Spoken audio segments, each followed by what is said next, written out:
Haji Halim sedang menunjukkan begini cara sayang kepada ibu. Wahai kalian yang tak menghormati ibu, yang menyepelekan ibu, yang merendahkan ibu. Malam ini lihat, beliau tidak ada ceramah, tidak ada tausiah, tapi langsung dibuat begini cara menghormati ibu. Ini sekarang banyak orang tak menghormati ibu. Berapa banyak ibu yang awalnya bantu-bantu, lama-lama jadi pembantu. Dulu dia tidak tarawih, kenapa? Karena kita menangis merengek di rumah. Sekarang di hari tuanya dia tidak tarawih juga. Kenapa? Dia menjaga cucunya. Berapa banyak itu terjadi. Jangan sampai. Dia tidak pernah menolak cucunya, dia sayang. Tapi kita yang berpikir, berapa kali dia tidak jadi sholat duha karena kita kencing di kaitnya. Berapa kali dia tidak tarawih karena kita menangis merengek sampai subuh datang. Berapa kali dia tidak iktikaf karena kita. Andai dia masih hidup hari ini, datang. Belikan pakaian yang paling dia suka. Belikan perhiasan kalau ada. Andai tidak cium tangannya. Tapi yang sudah meninggal dunia, jangan lupa kau doakan, Rabbil firli wali walidayya warhamhuma kama rabbayani shaghira. Berdoa pun kau tak mau, apalagi yang akan kau bawa menghadap Allah Subhanahu wa taala. Meregang nyawa dia melahirkan engkau. 9 bulan 10 hari kau menumpang di perutnya. 2 tahun kau menyusu, melahirkan, menetes darahnya dalam badanmu. Andai kau gendong dia dari Palembang, jangan sebut Palembang lah Pak Ustaz, dari Pekanbaru Riau, kau gendong dia sampai ke Makkah, kembali lagi, belum tentu dapat menebus satu teriakannya saat melahirkanmu. Lalu apa yang bisa kau lakukan? Datang seorang ibu pergi ke tempat servis HP. Nak, tolong anak lihatkan HP saya rusak kayaknya. Dia periksa, ini nggak rusak bu. Terus, memang anak ibu nggak nelpon. Kenapa kau tidak telepon? Datang dia ke rumah anaknya. Nah, ibu nggak ada uang mau buka puasa, bisa minjam 100.000. Apa kata si anak? Sebentar ya ma, aku tanya istriku dulu. Ini Ustaz dapat dari mana? Ada yang kirim WA grup. Jadikan ibumu seperti raja, maka rezekimu akan diberikan Allah seperti rezeki raja-raja. Bukan hadis, dapat dari grup WA. Ini ibu minta terus sholat tarawih, tapi sang anak sudah tidak bisa.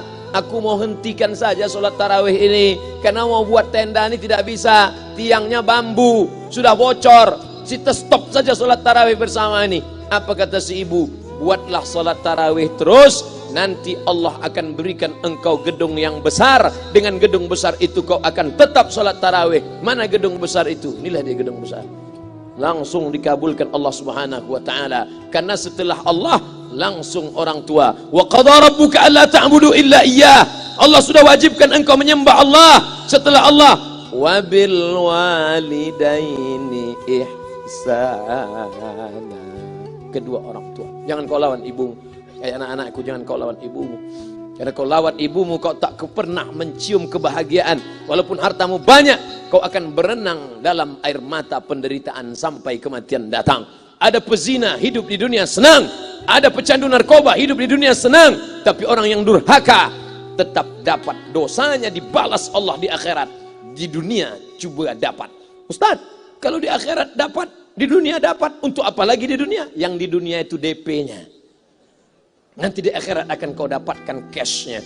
Oleh sebab itu jangan main-main dengan ibu. Datang seorang laki-laki, ya Rasulullah, izinkan aku mati syahid. Karena orang yang mati syahid itu tidak akan merasakan sakratul maut illa kal qars, seperti cubitan pada tangan. Izinkan aku mati syahid, karena kalau aku mati syahid tidak akan ada azab kubur. Izinkan aku mati syahid, karena kalau aku mati syahid tidak akan ada hisab, langsung masuk surga.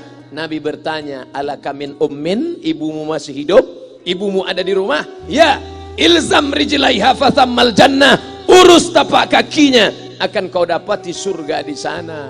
Tak perlu kau mati syahid, tapak kakinya kau urus, kau dapati surga di sana. Kalau tapak kakinya kau urus dapat surga, apalagi kau urus kepalanya, apalagi kau urus badannya. Pulang dari sini urus ibumu, mandikan dia, belikan pakaian yang baik, cari makanan kesukaannya. Kalau dia sudah meninggal, maka kau datang ke sana, langsung dapat tisu. Bapak Ibu yang dimuliakan Allah Subhanahu wa taala. Ini Ustadz suaranya menggelegar nih, marah apa? Enggak, saya tak marah. Terus dikasih Haji Halim buka nasi kuning tadi, makanya suara menggelegar. Dimasukkan Pak Kapolda daging sama ayam 3. Masya Allah, ini kari Palembang nih Pak Ustaz. Mantap, menggelegar suara kita di rumah. Bapak Ibu yang dimuliakan Allah Subhanahu wa taala, datang seorang laki-laki, kata Nabi sallallahu alaihi wasallam, nanti akan ada laki-laki yang datang kemari minta doanya, doanya kabul. Sahabat heran, kami yang hidup sama Nabi, kami yang perang sama Nabi, kami yang jihad sama Nabi, kenapa mesti minta doa dia? Dia tidak pernah ketemu Nabi. Pokoknya nanti kalau dia datang, minta doa sama dia. Setelah Nabi SAW meninggal, barulah dia datang. Orang itu bernama Uwais Al-Qarni. Kenapa doanya makbul? Dia merawat ibunya. Kalau ibumu kau rawat, doamu dikabulkan Allah Subhanahu wa taala. Apa yang kita lihat malam ini adalah buah bakti kepada seorang ibu. Ya Rasulullah, man ahaqqun nas bi husni sahabati? Siapa yang paling layak mendapatkan baktiku? Ummuka. Siapa lagi? Ummuka. Siapa lagi? Ummuka. Ibumu, ibumu, ibumu. Summa man? Siapa lagi? Abuka. Kami, Ustadz, Jenderal Bintang 5, alim ulama, kami hanya dapat 1, sedangkan kalian ibu dapat 3. Ibumu, ibumu, ibumu. Kenapa ibu dapat 3? Karena ibu bisa melakukan 3. Ibu mengandung, ibu melahirkan, ibu menyusukan. Kalau bapak mau dapat 3, coba yang 3.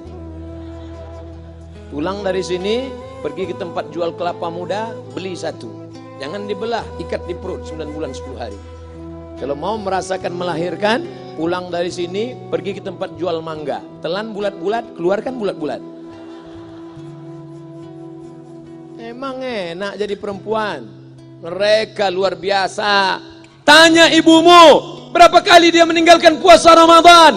Saat mengandung engkau, 30 hari dia tak puasa. Saat menyusukan tahun pertama, 30 hari dia tak puasa. Saat menyusukan tahun kedua, 30 hari dia tak puasa. Saat dia mau ganti qadha tahun berikutnya, adik mau menyusul. Hari ini dia belum mengqadha puasanya, dia terhutang di hadapan Allah. Lalu apa yang bisa kau lakukan?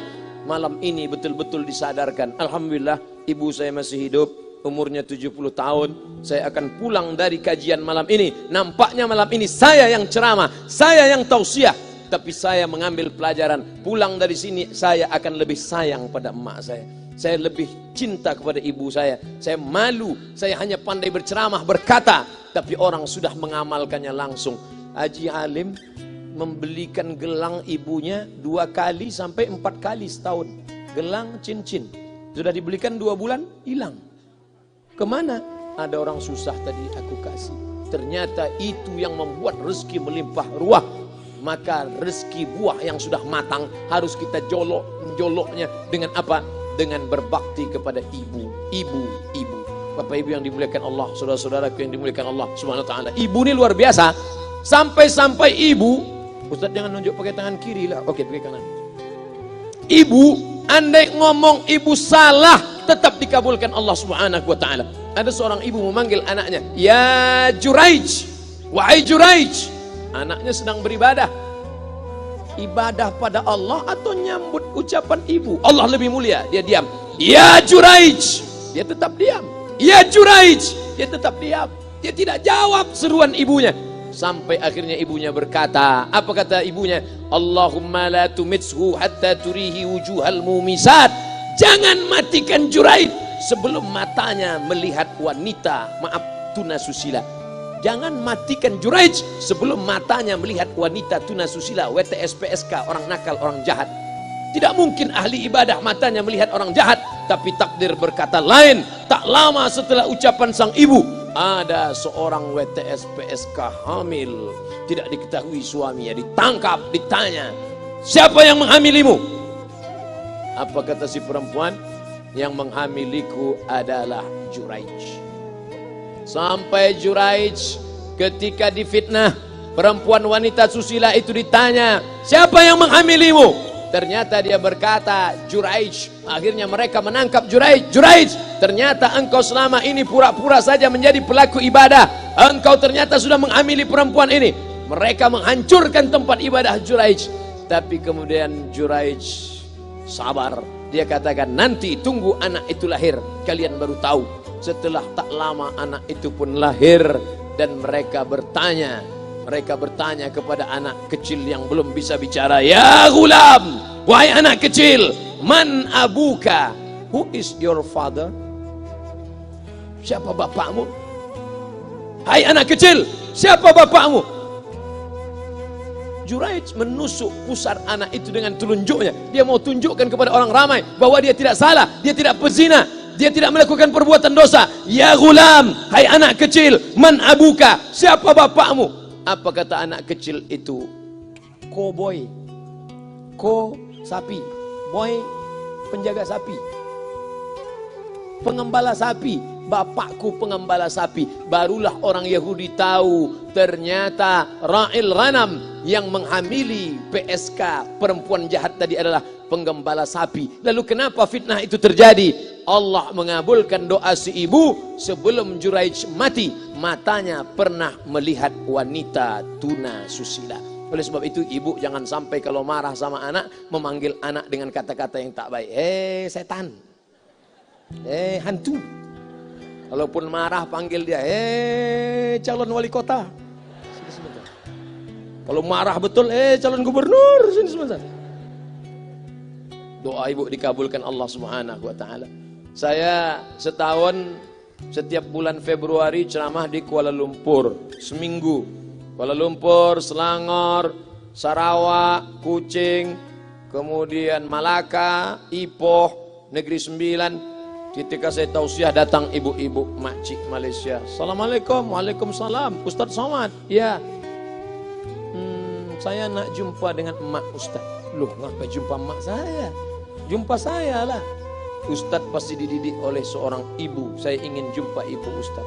Saya sangka dia mau jumpa saya. Ternyata ibu di tengah para habaib, diambil diri seorang profesor, dibalik diri seorang gubernur, wali kota, Kapolda.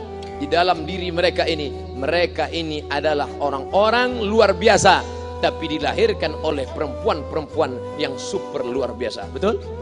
Mereka ini semua dibesarkan perempuan. Makanya ada ungkapan al-jannatu tahta aqdamil ummahat, surga di bawah telapak kaki ibu. Tapi ada yang mengatakan itu dulu Pak Ustadz, sekarang sudah berubah, surga di bawah telapak kaki babysitter. Karena banyak yang menitipkan anaknya kepada penitipan anak. Jangan Bu, walaupun kau wanita karir, tidak seberapa itu. Tidak dapat kau tebus kehilangan masa-masa manja mereka dengan pendidikan. Ini banyak ibu-ibu sekarang sudah tidak lagi mengurus anaknya.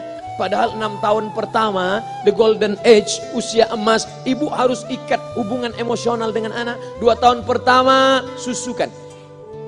2 tahun kedua, lompat-lompat, lari-lari, lucu-lucu. 2 tahun ketiga, mulai menghafal surat-surat pendek. Umur 7 tahun, baru dia sholat. Begitu. Sekarang banyak. 2 tahun pertama, dia titipkan ke Al-Baqarah, sapi betina. 2 tahun kedua, dia titipkan ke PAUD dan BUUD. 2 tahun ketiga, dia titipkan ke TK. Akhirnya anak putus kontak. Setelah anak remaja, baru ibunya nanya, Ustadz, kenapa anak saya lebih mau curhat sama pacarnya daripada sama saya? Karena anak sudah lost contact, putus hubungan dengan ibu. Itulah yang dulu dikejar dengan wanita karir. Pergi pagi pulang petang, peras keringat, banting tulang, tunggang langgang, lintang pukang. Tak dapat kau tebus dengan apapun. Oleh sebab itu, kalau kau sayang kepada mereka, besarkan mereka. Nanti setelah dia SMP, kau tetap bisa berkarir, tetap bisa apapun. Tapi usia emas ini tetap jaga mereka. Di balik anak-anak yang luar biasa, ada ibu yang luar biasa. Di mana letak ibu luar biasa itu? Inilah dia, ibu-ibu semua insya Allah. Amin.